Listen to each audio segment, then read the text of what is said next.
Welcome to the Renegades of Real Estate podcast, where we explore everything you need to know about buying, selling, investing, and designing your dream home. Each episode, we'll dive into the nitty-gritty of real estate. Thinking about life as a realtor? We've got the inside scoop. Plus, we'll chat with other industry experts, share incredible stories, and dish out advice on what to watch out for in the real estate jungle. So whether you're taking your first step into the market, gearing up to sell, or ready to invest, we're here to make the journey fun, easy peasy, and super informative. Stick around until the end of the episode to find out the real estate secret of the week. Grab your hard hats, folks. We're about to build some real estate dreams together on Roar.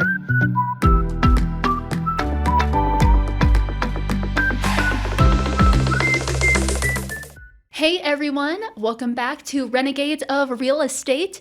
In today's episode, we are diving into the buy-sell agreement, a crucial component in real estate transactions. We are going through each section and explaining everything you need to know before signing the dotted line. We're your hosts, Riane Hysell and Shelby Carver, and today we are joined by our amazing broker at Platinum Real Estate, Seccomb. Hey!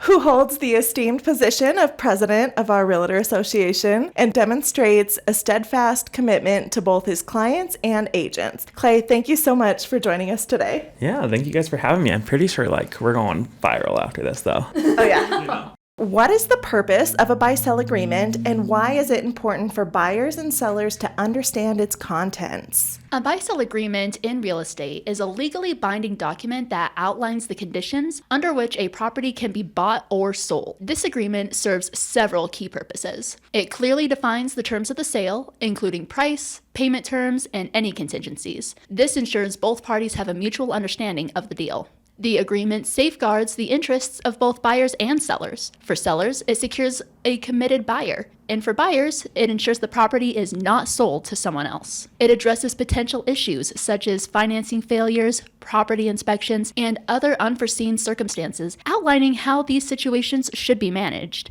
And it provides a legal framework that can be referred to in case of disputes or misunderstandings, reducing the risk of legal complications. Understanding the contents of a buy-sell agreement is crucial for both parties. It ensures a clear, fair, and legally sound transaction, reducing potential conflicts and misunderstandings throughout the buying and selling process. We are going to go through our buy-sell agreement piece by piece to give you a good understanding of what's included in this contract. However, we are not offering legal advice, and as always, we recommend talking to a professional for your individual circumstances. All right, we're going to start off with basic information. That's just at the top of the buy-sell agreement, the first 10 lines. We've got the date, who's buying, the type of tenants, the address, area, and the legal description. The legal description is very important that that's accurate. When buying or selling real estate with someone else, it's important to understand the terms joint tenants and tenants in common, as they describe how ownership is shared and passed on.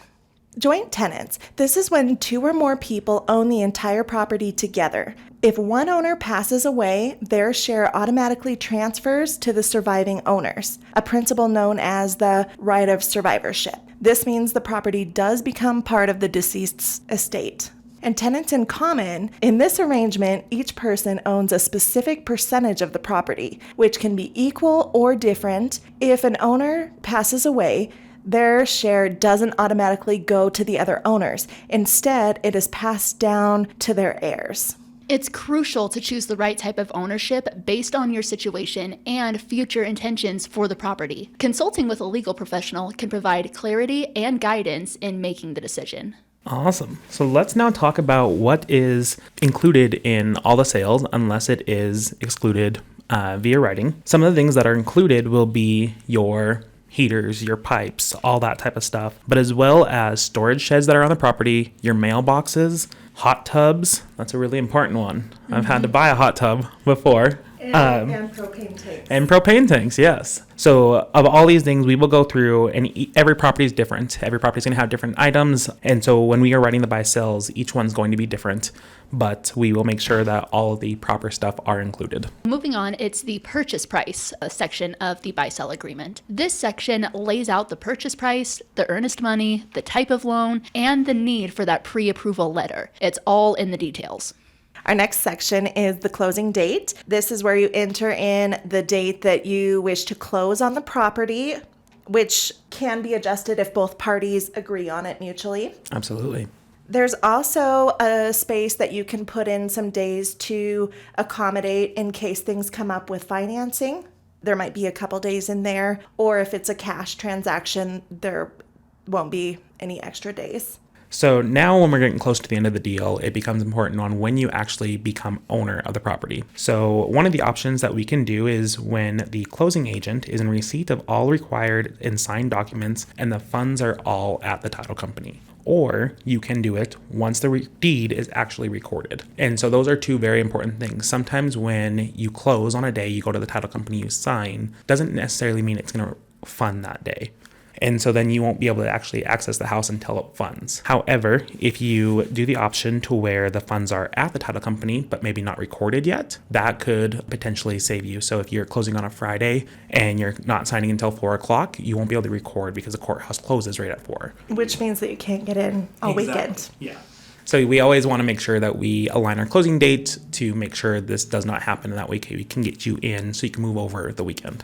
I don't know why it always happens that way, but it does. It does, all the time. Moving on, we are going to talk about earnest money. The buyer is obligated to provide earnest money within 3 days from the date all parties signed the agreement. Earnest money can be paid by check, cash, or wire transfer, and will be held in trust by the title company. Failure to provide earnest money may lead to default by the buyer, allowing the seller to terminate the agreement and potentially forfeit any earnest money already paid, with accrued interest considering payment for services already rendered.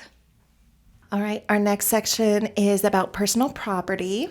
Personal property in real estate refers to items that are not permanently attached to or part of the real estate itself. These are movable objects that can be taken with you when you sell or leave a property. Common examples include furniture, appliances, and decorative items. Personal property is distinct from real property or real estate, which includes land, any structures permanently attached to, like buildings or trees. When selling a property, it's important to clearly define what personal property is included in the sale, as this can avoid confusion and disputes at the end of a transaction. Personal property that is included in a real estate transaction should be specified in the sales contract to ensure all parties have a clear understanding of what's being bought or sold. When it comes to looking at things such as the propane tanks, the satellite dishes, the alarm systems, we always look to see if it's leased or if it's rented or if it's actually owned by the owners. The most important thing on here, so such as a propane tank, right? We want to make sure if it's leased or if it's owned. If it's leased, you normally have to use the propane company that owns the tank, which can be good because normally they'll give you a discount when you do lease those. However, sometimes that may not be best because there could be different prices with different companies, right?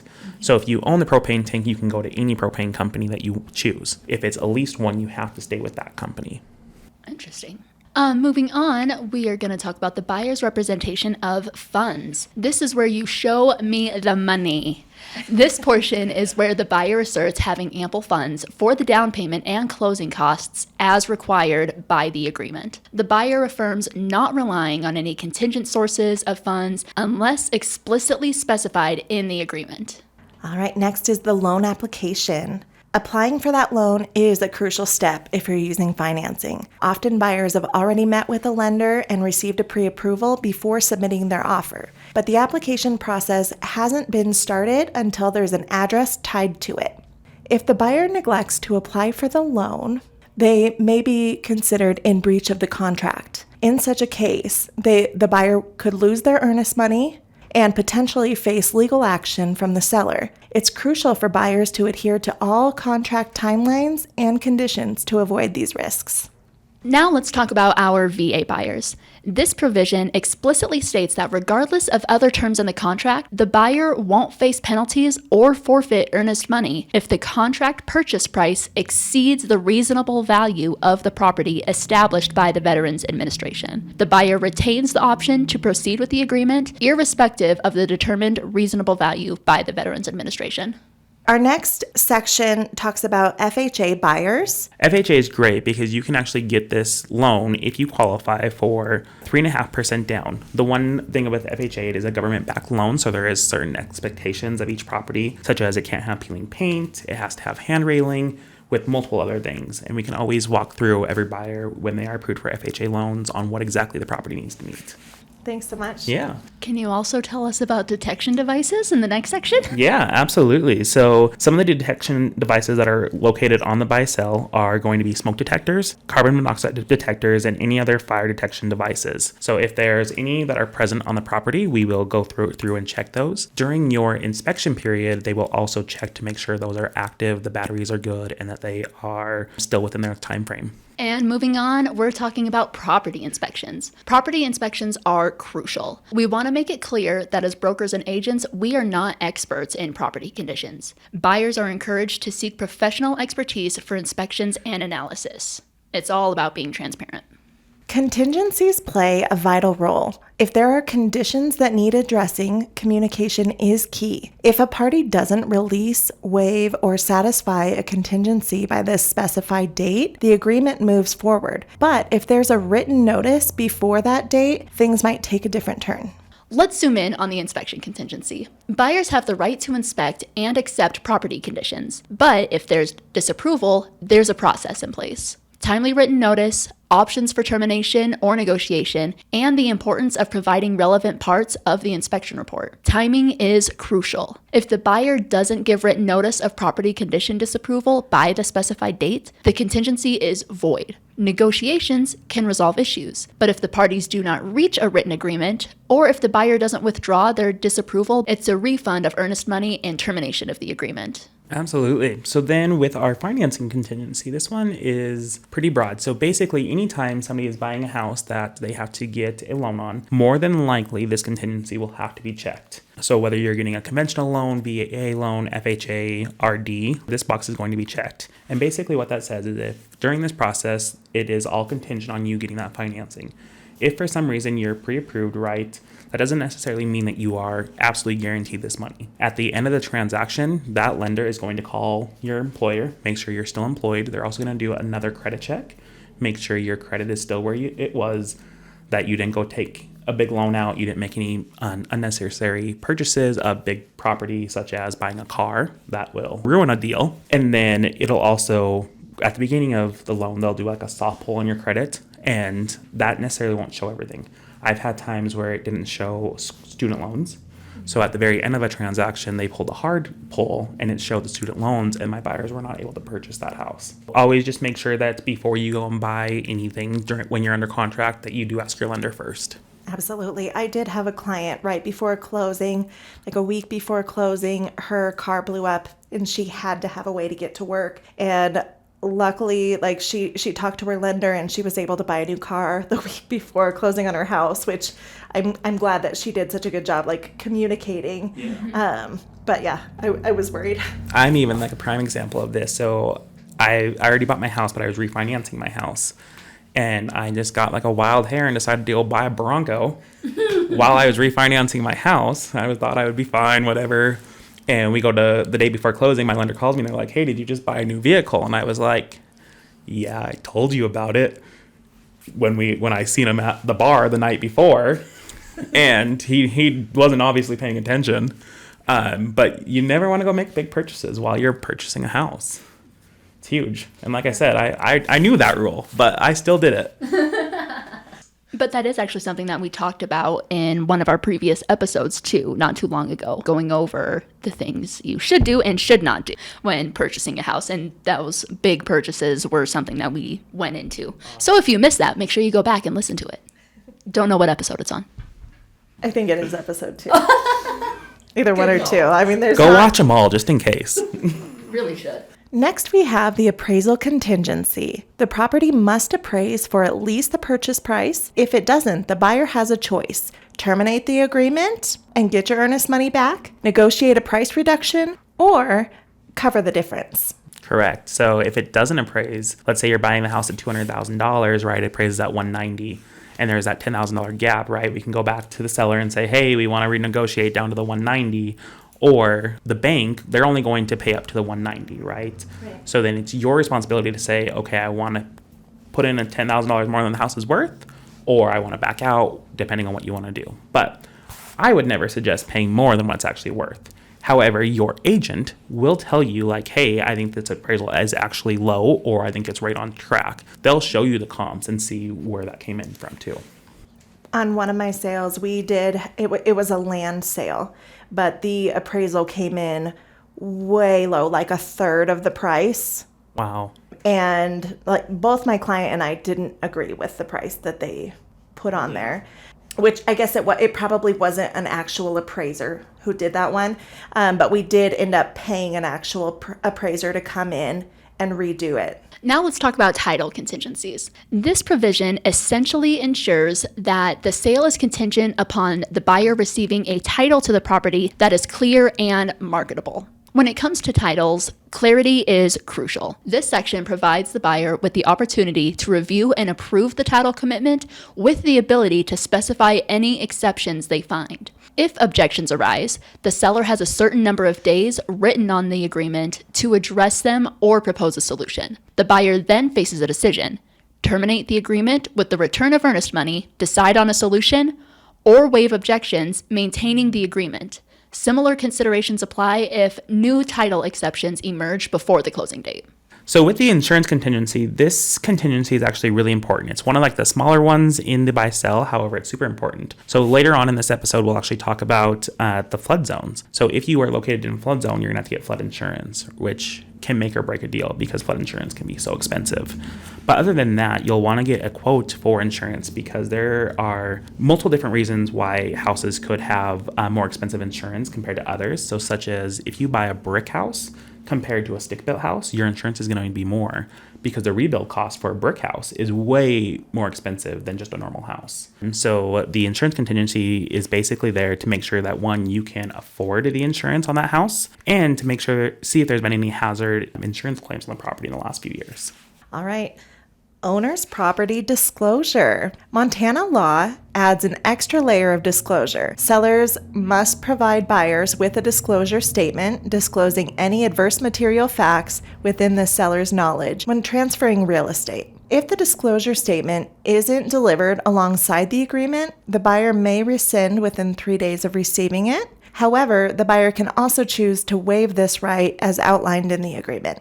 Absolutely. Before we even write the offers, we always try to get the disclosures because we want to see, if there's anything adverse that could potentially harm the sale, such as the basement flooding every year.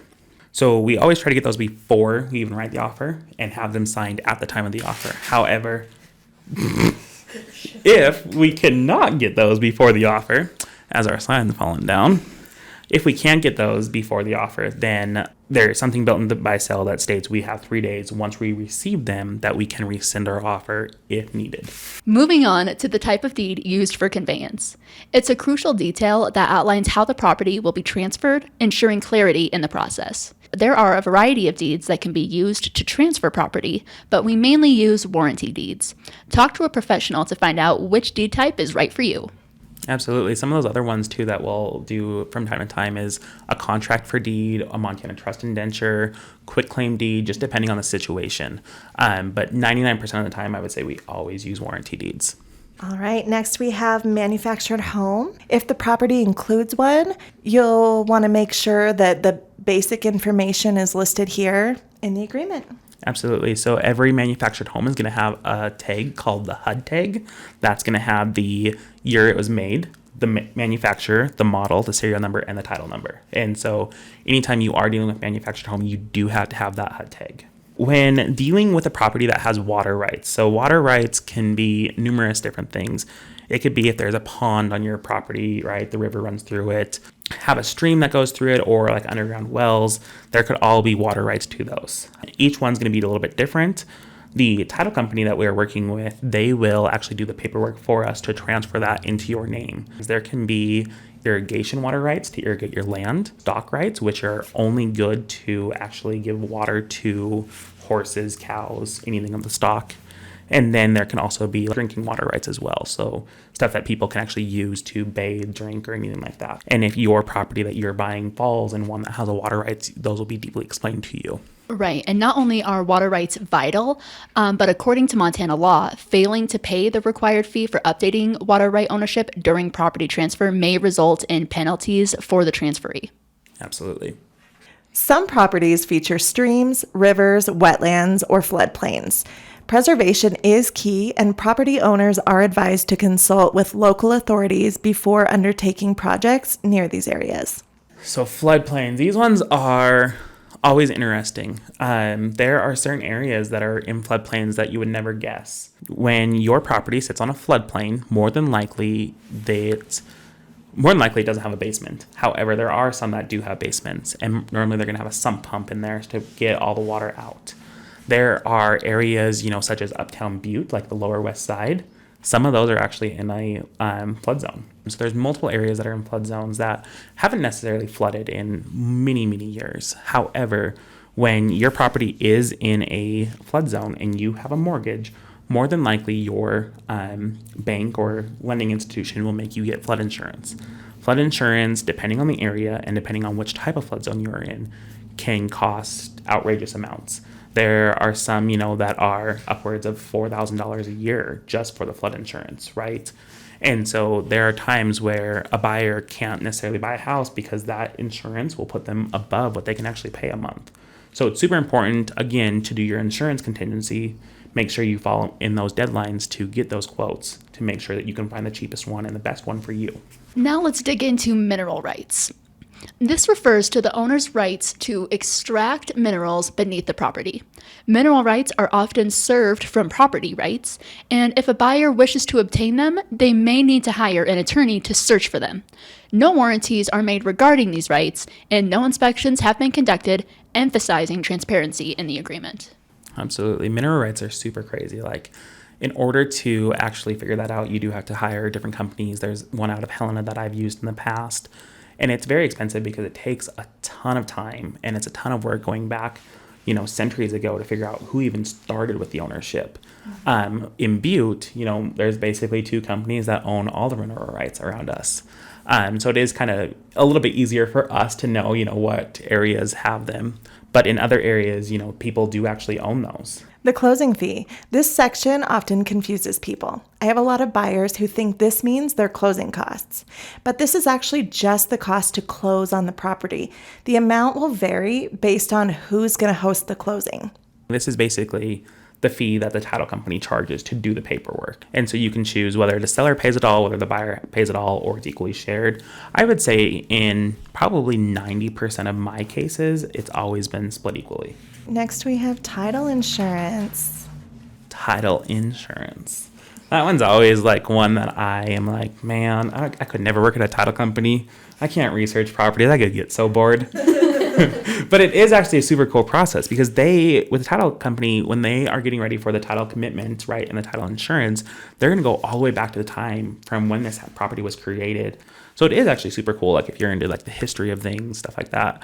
But with the title insurance, right, they're going to go over things that are exceptions to the insurance. So some things that have popped up, right, so that you have your basics of every single one, right, that the power company can access the property to get to the power lines, stuff like that. Other things that are going to pop up on there are, for one extreme example, right, let's say there was an easement that your neighbor could drive through your property to get to his, right, that's going to show on there. Another thing that shows up on there is the child support. So if you owe child support, that has to be paid off in most cases first before you can actually buy this house. So there is a whole bunch of different things that will pop up whether you're buying or you're selling that house, right? So if you're buying and there is a lien on you, essentially, right, that'll get attached to your property. Selling, right? And buying. Really? Yeah, so if you are buying, and the case that we see most is child support, right? Especially when buying. So if you have not paid child support, right, and the title company is doing their research, as they always do, that could pop up to where your buyer has child support. Sometimes they don't have to pay it off. They can just go attach as a lien to the house. Most of the time, though, it does end up getting paid off before purchasing the house. Yeah, I've actually only seen that 2 times, but it does happen. Most of the time it's going to be on the seller side on like stuff that they owe, right? If they owe child support, if they owe the plumber for the hot water heater and they didn't pay that bill yet, that's going to be a lien on the property. So the title insurance is going to show all of that stuff. And moving on, actually talking about the condition of the title, clear titles are crucial. All mortgages, judgments, and liens will be paid or satisfied by the seller at or before closing unless otherwise stated. Our next section talks about 1031, like-kind exchange. So basically, if you want to do a 1031 exchange, like it just needs to be written on your agreement. Absolutely. And there's a lot of people that, they don't know what 1031s are, right? Basically, if you are doing a 1031 exchange, it's going to be on investment properties, and you're going to know exactly what to do and how that all operates. So they're a little bit harder to explain, but they are mainly for investors, right? If you are going to sell house A to buy house B as the investment properties go, you can do that as a tax-free, for a certain amount. And so it does help you tax-wise to save a little bit of money to get new properties and upgrade. So special improvements districts and the association special assessment. So basically this is if the city were to go in and put new sidewalks in front of your property, right? They're going to charge you for that in your taxes. And so with that, they're going to spread it over a certain time they're going to charge that to you every year for the next 5 years, let's say, right? So if they put in the new sidewalks year 1 and you sell it year 2, that SID and special assessment is going to transfer over to the buyer. So they're going to pay for it year 3, 4, 5. Taxes get prorated. Both the seller and the buyer agree to a fair proration of taxes to ensure a smooth transition. Heating, fuel, and propane proration. Seller and buyer agree to prorate heating, fuel, or propane at the current market price, ensuring a fair arrangement. Absolutely. And this is normally done within the last few days of the transaction, right? Because we're obviously going to use that heat or the gas, through the whole course of the transaction. So, normally 3 days I'll go out to the property, I'll read the levels to see, is the tank halfway full, whatever it's at. And that is reimbursed at the market rate. So not the rate that the buyer or the seller bought it at, right? Because let's say they bought it at $4 a gallon and now we're down at $3.50 a gallon. We're only going to pay the $3.50. Or if it went up, the seller's going to make a little bit extra money too. All right, so the condition of the property. So this one is extremely important. So the condition of the property needs to remain the same from when the buyer first seen it to the closing date, right? Besides normal wear and tear. Normal wear and tear, carpet, whatever. Scratch on the wall. Yep, depending on the size of the scratch, right? If it's just a little thing, not a huge deal, right? But if you can see somebody went up and knocked a hole in the wall, right? Can't happen. One of the things that happened to me actually, for an example, is this house we went into. It was great. It's a beautiful home. It was going to be an investment property for one of my clients and never been smoked in, right? You can never smell smoke. When we walked in there, the day before closing, we went to our final walkthrough and all you could smell was cigarettes. Oh. And my buyer was like, I don't want this house. We were non-smokers. We don't want the house that's been smoked in. It was super important to them. And we ended up canceling the transaction because they were so afraid that smoke bombs were not going to help it. Knowing what actually happened with that property, in order to get all that smoke smell out, they ended up taking out all the carpet. They had to repaint all the walls. They used kills. It was so bad. It smelled like there was 100 people in that house all chimney smoking for 30 days. It was so bad. Especially when we went for to do the first showing, it did not smell like smoke whatsoever. And it was an investment property for those sellers as well. There was tenants in there. And then during those 30 days of the transition, right, they smoked nonstop in there. And so we ended up backing out of the deal because of that. So the condition has to remain the same or better. That makes sense. The next portion is the noxious weed disclosure. This basically means to watch out for noxious weeds, because Montana buyers specifically should be aware that some properties may contain them. Absolutely. We're all going to have them here in Montana, right? You're buying property outside of the city limits. There's weeds everywhere. Mm-hmm. So it's kind of a normal thing for us, especially in our area. Next, we have Megan's Law disclosure. Certain individuals are required to register their address as part of Montana's Sexual and Violent Offender Registration Act. When you're purchasing property, it's a good idea to see who lives in the neighborhood. Absolutely. There's a website for that. People can go on there and check, just to make sure if they got little kids, whatever it is. I always tell my clients, get out there, go look at it, drive by the neighborhood at different times of night or during the day, right? Just to see how the traffic is, right? See if there's anything crazy that goes on at night. You never know. You might see ghosts walking down the street. Who knows? Always just drive by. When I was buying my house, I drove by at 7 a.m., 8 a.m. I drove by at all hours just because I wanted to see, how's the traffic. Because I live over on Ottawa Street, so that can sometimes be a busy street, but it's still like a residential area, but it's kind of like a cut-across street. So, I want to make sure, if my cousins are out there riding their bikes, right, they're going to be safe. I always suggest to all my clients, drive by at certain hours, right? Because then you kind of know the traffic in the mornings, right? When people are headed to work, headed to school, after school, when people are headed to work, when they're coming home from work, drive by just to make sure you like the neighborhood. Because there are some people that are like, oh, I love this neighborhood. And then they actually start going to that neighborhood every single day and they're like, man, it's not what I wanted. Yeah. I wanted a super quiet neighborhood with a dead end street, right? Compared to a cross through street. Right. Yeah. Radon disclosure. Okay. So with the radon disclosure, not everybody exactly knows what radon is. And honestly, I know the basics of it. I'm no expert by any means. However, I highly suggest everybody getting a radon test done on their house, especially if they have kids, right? From what we know, people who have kids or maybe pregnant, right, they shouldn't be near radon. Radon is a gas that is odorless, right? You would never know it's there because it's odorless. If your house gets tested and it's above a 4.0, it should be mitigated. And a mitigation system basically will cost somewhere around the $1,200 to $2,000, depending on the area or depending on the location of where they have to put it at your house. For the newly constructed statement, for details on newly constructed residences, just refer to the newly constructed residence addendum and disclosure. If you're buying a new built home, right, this is an addendum that's going to be mandatory. It's going to show what the insulation's in there, the thickness of everything, and just making sure it was to code, essentially. Buyer's remedies. If the seller fails to accept the offer within the set time, the buyer keeps their earnest money. If accepted but not completed within the agreed time, the buyer has various remedies, including demanding earnest money repayment, termination, specific performance, or claiming monetary damages. And, same with the sellers as well, right? There's different remedies for them as well.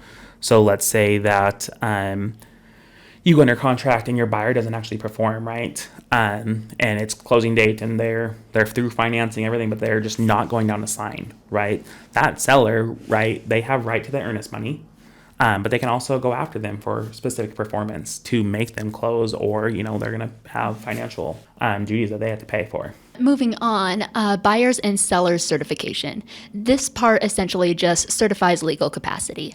By signing, each party asserts that they are of legal age, sound mind, and legally competent to own or transfer real property in Montana. Foreign person or entity. Tax considerations or foreign entities. Section 1445 of the Internal Revenue Code mandates tax withholding unless certain conditions are met. The seller acknowledges the withholding requirement. Perfect. And then, so the next section that we're going to talk about is consent to disclose information. So all information when dealing with an agent is confidential, unless you specifically state, hey, I want you to tell the sellers this, or I want you to tell the buyers this. For example, if somebody is selling the property and they need to sell, let's say they are going to lose it to a foreclosure, right? And the sellers are like, Clay, please tell the buyers, give me their best offer, right? Or I will take anything with this purchase or with this price. Even if it's not the purchase price, maybe they're like, hey, it's listed at $200,000, but I will take $150,000, right? If they tell me that, I can't necessarily say anything unless they give me consent to say, hey, buyer, my client told me I could tell you that they will take $150,000, or whatever the scenario is, right? It doesn't even have to be along with purchase or money. It could be anything to do with that deal. Absolutely. Our job is to protect our clients. Yeah. Wire fraud alert. Both buyer and seller are advised against wiring funds without personal verification to prevent wire fraud. Wire fraud is very prevalent when buying and selling real estate, so just be careful. Talk with your professionals if you have anything questionable come up. Yeah, it's kind of crazy. I mean, just for a scenario, right, there was a case where there was a local agent who had an email, right? They would email their clients. Their client then got an email that looked like it was an email from their agent. The email address looked almost the same, except for their name was spelt with like 2 E's instead of 1 E, right? They had the same signature line. Everything was the same. So the client thought it was real, ended up sending money. So I always tell my clients, if I'm asking you for money, there's probably an issue, right? If we're going to say like, hey, somebody needs to be transferred over to the title company or whatever, we'll personally like call you, right? So you're going to talk to us, you're going to talk to the title company. Before any money is ever sent, you should always talk, one, with your agent, and then they should be able to verify whether it's real or not. However, you can also talk to the title company and to the lender as well. Accuracy of third-party information. Emphasizing due diligence, buyers are encouraged to do their research and not rely solely on information provided by third parties. Let's say you're under contract on a house, right, and the house burns down. For risk of loss, that's basically all put back onto the seller until the time of closing, unless otherwise specified. So if like the buyer moves into the property prior to closing, there's a document that we would sign that says, if something happens, it is now on you and your insurance. However, if the seller is still living there, right, it's still going to be on the seller and the seller's insurance for whatever happens, right? If the property floods, if there's a fire or anything, right? All the risk of loss goes back to the seller. The time of the essence. It's essentially just stressing the importance of time in this agreement. I cannot stress this enough. Making sure when you're picking your agent, right, that they are on the ball, right, that they are getting back to you. Because if they're not getting back to you, they're not getting back to anybody. The other thing is, as far as the client goes, make sure that you do call us back and that you do answer. If you're going to leave town, you're out of service for 7 days, tell us prior.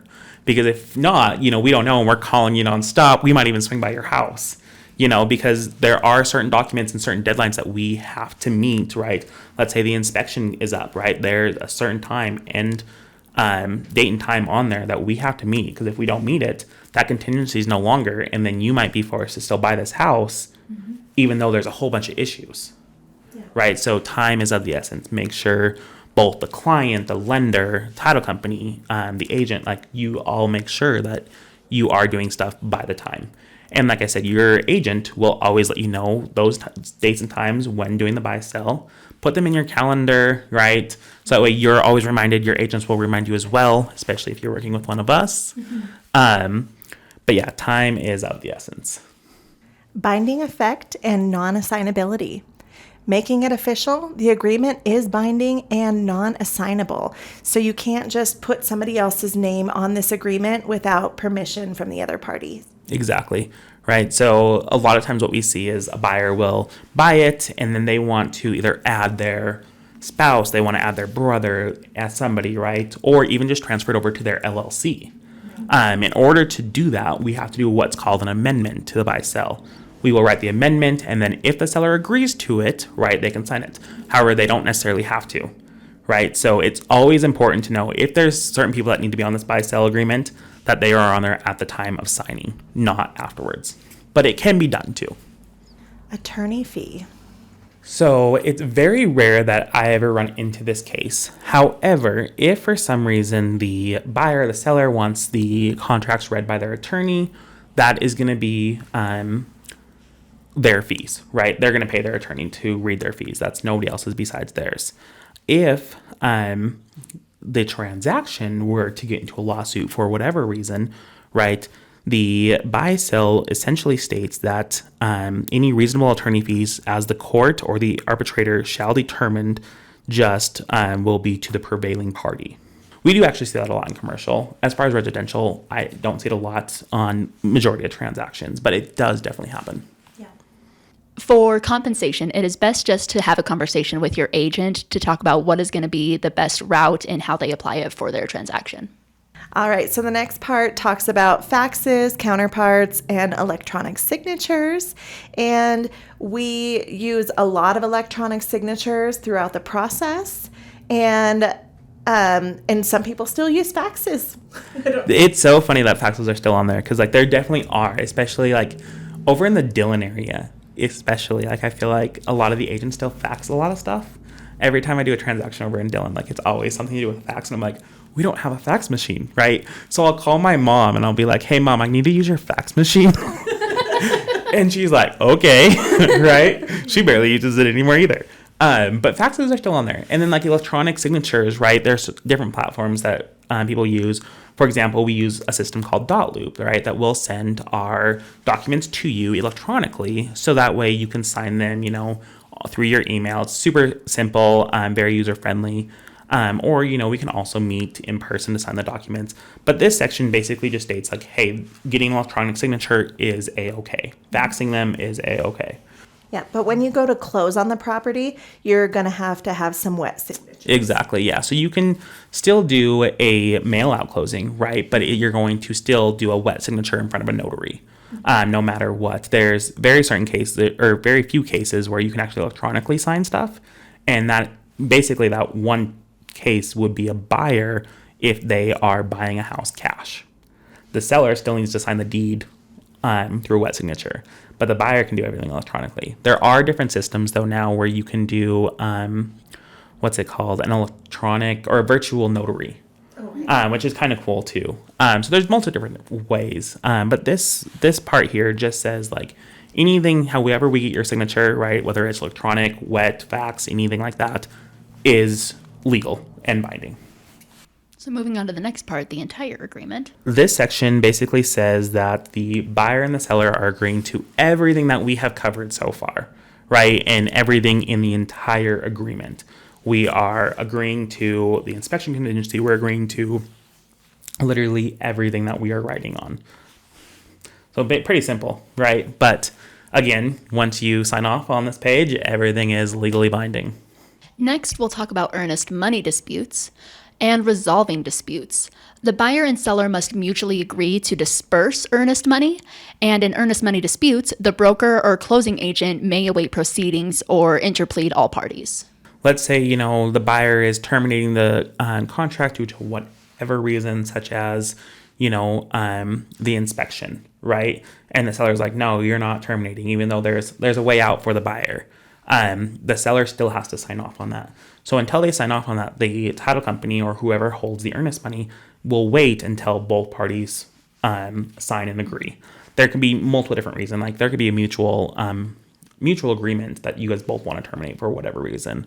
But until both parties agree, right? Even let's say, like, there's a contingency, right? And that contingency was not met, or it was met, but they still want to terminate, you know, both parties have to agree in order for that earnest money to go back to whichever party, whether it's going back to the buyer or whether it's going to the seller. All right, the addenda and or disclosure attached. So this section just offers some different attachments that you can attach to the property, like disclosures or contingency for sale of buyer's home, or that it's a backup offer, or there's water rights. Absolutely. Or even, like, if you're going to rent the house back, right, starting today or whatever day, if we know this is going to be a scenario, then you can do that prior to going under contract, writing up the rent back. So that way you're not trying to do it later on and trying to get their permission later, right, where you can do it at the time of the buy sell, right? They may reject it or accept it or counter it, whatever it is. But anything that's attached to the buy sell agreement will be checked here. And then all those documents do have to be sent over to the title company together, to the lender together, and any party involved. So let's talk about the relationship within all the parties. So at one of the last pages of the buy sell agreement, you're going to have a section that states who the seller's agent is and who the buyer's agent is. So the seller's agent is the person that is representing the seller, right? They are representing the seller, they have their best interest. Then you have the buyer's agent who is representing the buyer. And then sometimes there's cases where somebody will be a dual agent, right? A dual agent is somebody who's representing both parties. So representing both the buyer and the seller. Sometimes, you know, that's a good thing. Sometimes it's not a good thing. in our office at Platinum, we don't allow dual agency. We will only represent the seller or we'll only represent the buyer, right? So Shelby will represent the seller, Riane will represent the buyer. There is very, very few cases where I, as a broker, will allow one of my agents to be a dual agent because I really want every single party that we represent to have their best interest, and how can you represent both the buyer and the seller and have both of their best interest, right? You're trying to get the seller the most amount of money, the best deal, right, for them. And then for the buyer, you're trying to get the house for the least amount of money and the best deal for them, right? How can those two collide? Right, and you can't tell the buyer to offer this lower price because you're also representing the other party. So you can't really give advice, so you can't fully represent somebody by doing that. Absolutely. And it's also not legal in a lot of states. Exactly. Montana is one of the very few states that it is actually still legal in to do. And so, like I said, here at Platinum Real Estate, we don't allow people to be a dual agent, whether you're one or the other. The buyer's acknowledgement. The buyer needs to confirm whether they have physically visited the property or not. This is a crucial aspect for a well-informed decision. This tells the sellers if you've been to the property, and a lot of times if you haven't been to the property, they might not feel as confident in your offer. Absolutely. So this was a big thing during the COVID years, right? Where we were dealing with people that necessarily weren't at the property. We would go to the property for them. Sometimes there were some agents that didn't even go to the property, right? They just put in a sight unseen offer. Other times we would go and we would do a FaceTime with them, or we would record the property so that way they could actually see it. If you've been to the property, your offer looked a little bit better because what if, there were certain things about that property, like let's say the flooring wasn't level or something like that where, your agent didn't point out or you didn't see yourself. And then, come time to the inspection, you're coming to visit the property, right? And during that inspection phase, you're like, oh, wow, it has this wrong with it, which could have been seen had you actually visited the property prior to doing the offer. And so a lot of people, they wouldn't necessarily accept those offers because they were like, well, I don't want to take it off the market for 2 weeks until they do their inspection and then terminate then if they should have already seen or should have noticed stuff prior. Moving on to the buyer's commitment, this offer is valid for a specific period of time for the seller to respond. This is where they sign and commit to the offer. And then the very last page of the buy-sell agreement will be talking about the seller's commitment. The buyer has sent you this offer, their initials are on it, their signatures are on it. As soon as you initial and signature, right, you are committing to this offer and saying, yep, I am accepting this offer as it reads. We will follow the contingencies. We will do all that. We'll go to the closing table, and then we will finally sell our house. Or your other options are to counter it, right? So let's say you didn't like the price or there were certain contingencies that you didn't like, right? We can always counter those. Or your last option is just to reject it fully. I am a big advocate to never reject anything. I always will try to send a counter. That counter could still be at full price, right? But rejecting is I feel like when somebody puts in an offer, maybe that's not their first offer, right? That just might be their starting point. They're like, well, let's just see how far they'll come down. For example, I did it 4 times last week, right? I lowballed 4 different offers for some of my clients, right? And they were like, I'm like, let's just throw in this offer and see what they say, right? There was 2 of them that accepted it. And then there was 2 that countered it. But nobody rejected because a lot of agents also see hey, let's counter it and see what they'll come back up to, right? Maybe that was just their initial offer. They just wanted to see if they could get a good deal or not, right? Why not? And then so I always suggest, to my clients, if you're not going to accept it, let's at least counter it and say, hey, how about this? Right? And everything is negotiable, right? Whether it's the price, whether it's the earnest money, whether it's the inspection contingency date, the timelines, right? We can negotiate on everything. And there you have it, friends. Now you can move forward with confidence and mastery of the buy-sell essentials. Stick around for some wild stories from the real estate jungle and find out this week's real estate secret.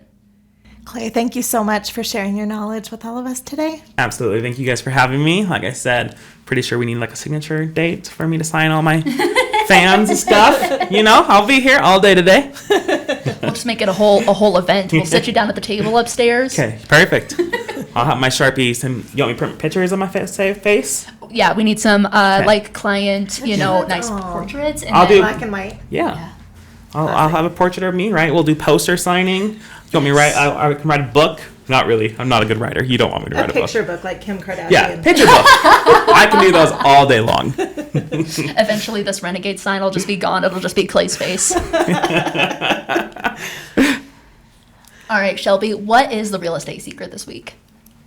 There are other ways to make your offer stand out aside from just the price and financing terms. Timing plays a big role with sellers because they're often trying to sell their home, purchase a new home, make repairs, negotiate terms, and move all at the same time. Receiving an offer with dates suited to their needs can make your offer more appealing. Ask your agent to find out what terms are ideal for the seller. Now let's jump into some real estate stories. Today, Kelly Anne Hovan is here to share some experiences out in the field. Welcome to Roar, Kelly. I'm Kelly Anne Hovan. I'm a realtor with Coldwell Banker Markovich here in Butte. It's been a little over 3 years. Shelby and I go back to the beginnings of our real estate careers together. We're moms of little girls. One girl's older. Mommies of girls together. Our husbands are very similar, I feel like. And you probably can't see this on a podcast, but we also look very similar. Twins. We're twins. Sometimes we pick the same kind of outfits. Or like literally the same shirt. Funny things too that we both have. Anyway, it's kind of funny, but I'm excited to be here today. We're so excited to have you. Welcome to Storytime with Kelly Anne. Stories are some of the funnest parts, I think, of this career. They keep us laughing instead of crying sometimes, I think. But I think the story you were alluding to is the time that I was scared probably the most in real estate. I was a relatively new agent. It was during COVID. So this was Halloween 2020. And I was doing a Zoom tour of a property that had 2 houses on it for a client, an investor client that lived out of state who I love. If she hears this podcast, yay. Her name's Jody. She is an investor in the Butte area. She does multifamily properties. She loves good tenants. And it's just kind of nice to see a landlord that wants to keep tenants if they're happy where they're at. Anyway, love this client. Was doing this showing for her early in the morning. It was very quiet out. I went through and unlocked all the doors. I started getting lights on so that when I got her on Zoom, I wasn't fiddling with keys and doors and switches, and we could just kind of smoothly do our video showing. And I was down in the basement. Now, one of these houses had an exterior entrance to the basement. That was the only way to access the basement. It had one of those, we have a lot of old doors and locks here. One of those doors that you just had to unlock with a key from the outside. And I go down these kind of dark steps into this basement of this old house in Butte, vacant house, by the way, I should mention. And I noticed that the light switch in the basement was a clown. There was like a clown on the light switch. And I was like, that's interesting. I'm not like super freaked out by clowns, but like, I'm like, So I'm down in this basement kind of looking for the pull cords, for the little light bulbs. You know, there's really nothing down there. It's dirt and rock and maybe a laundry machine or something. And all of a sudden I start hearing footsteps above my head. And I got super freaked out because I realized that someone could lock me in this basement from that exterior door, and that would be my only way out. So I'm running back and running back up the stairs and getting that door open so that I don't get locked into the basement, but then also not knowing what I'm going to be like coming out and finding. And so lo and behold, I burst out of this door and I see this guy, and he's shocked to see me. I'm shocked to see him. Luckily, he wasn't trying to capture me in this basement. But I was like, what are the chances? It's Halloween, weird little clown thing, totally vacant, empty property, ending up with someone like walking around in the house. But it turns out he was actually a relative of the seller and had been driving around in the area, noticed that the porch light was on because I had turned all the lights on upstairs. So it ended up being fine. And I took a few deep breaths and like calmed down before my Zoom showing, but I was freaked out all day. Oh my gosh. Yeah. We go into some creepy basements in Butte. Creepy basements, yeah. I always think, okay, what do I have for self-defense? How can I get out of here? Like, how long will I survive in this basement? Yes. I mean, we do have safety features that we can utilize to make sure we're not going out to meet an axe murderer in the middle of nowhere. It's rarer these days to end up in places without cell phone service, but it does happen. One of our other friends and colleagues and I went to go show some fairly rural acreage, some vacant land to an out-of-state client who had traveled in to see this property.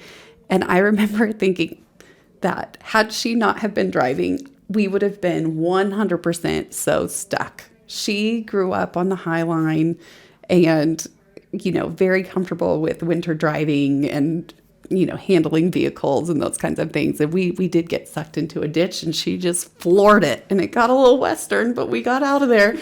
And I'm like, there is no way this client that is following us in a rental car is going to make it. Like, we should probably give up. But no, we ended up successfully showing the property. And same, the reason we went together is, of course, because this was a stranger and, winter conditions, no service or very limited service where we were going, nothing triggering as far as his, story, contact information, anything like that. But it's always good to have somebody else because you never really know how it's going to go. Yeah. And he did not buy that land. I was like, this better be worth it. At least you got a story out of it. We did get a story out of it. And I am forever and same with you. I have so much faith in my friends driving that it's fantastic. Shelby drove us in an ice storm. Gosh. Worst winter weather. It took us hours longer, but I don't even think we slid. we slid a little bit. Maybe. But I only knew because I was driving. But we just laughed and told stories. Oh, and yeah. Maybe listened to a funny podcast. I think we did. Yeah. Our other friend a good drive home. is a good, funny podcast. She's got good recs for those. But speaking of recs, we kept passing recs, but we were fine. So, yeah. Oh, one day, another colleague and we went up to go look at some property that was her new listing, and we were going to put signs up and stuff, and we didn't have the greatest directions up there, but we kept passing signs saying no trespassing, we'll shoot trespassers, and there were multiple warning signs that they were going to shoot us if we were on their property, but it wasn't one specific person's property. We had to drive through these properties to get to the one we were going to, and we were both oh God, is somebody going to come out here? Right? Yeah. Well, one more story. Same thing. Showing a vacant property. This time it was in Uptown Butte. My husband was waiting in the vehicle outside with our children because it was a Thursday and we were going to go to Music on Main right after this showing. But I wanted to get it in front of my client because it was really something he would have been really interested in pursuing. And in fact, I think we did end up as a backup offer on this property.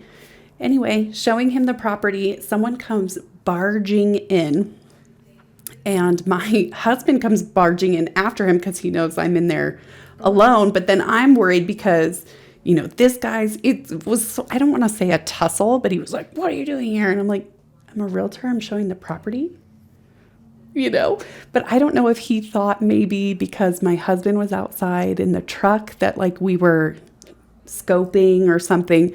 There really wasn't anything to steal anyway. And, it was across the street from a fire station. So plenty of people around. This wouldn't be your prime opportunity. Daytime hours, uptown event happening. So lots of pedestrian activity in front of a fire station that's obviously well lit and occupied 24/7. But anyway, so it was kind of weird. So I think he had his hand on his hip, making sure this guy wasn't coming in to attack me. But it sounds like he was just trying to, same thing, related to the seller or something, and just wanted to make sure that everything was okay because he saw the door open. So I mean, that happens kind of a lot around here because I feel like people in Butte are they're really protective. Yeah. What's sometimes more off-putting is when you're not necessarily expecting someone to be there, but they're there and they're perfectly allowed to be there, in a tenant situation, or, they actually own the home, or, have permission to be there and maybe didn't know you were coming, or you didn't know they were going to be there, like maybe just a little bit of lost communication. Yes. I showed a house last summer, and I was like turning all the lights on, and I like always knock on the door if there's a tenant, just to like make sure and like be loud to make my presence known. And I'm like flipping on lights and opening up the curtains, and then I open up a bedroom and there are like naked people sleeping on the bed, and I was like, all right, out. Yeah. I don't know what to do. That's kind of what I was alluding to. And I love a surprise, don't get me wrong. I love a surprise. I don't love real estate surprises. Showings, contract, nobody wants a surprise in a transaction. What do you mean you don't like surprises of, opening a bedroom and finding naked people living there, but you're supposed to be doing a showing? And I'm the same way. Like, even if you have a Ring doorbell, I'm sorry if I'm going to bother you, but I'm going to ring the doorbell or knock on the door. Same with like the basement.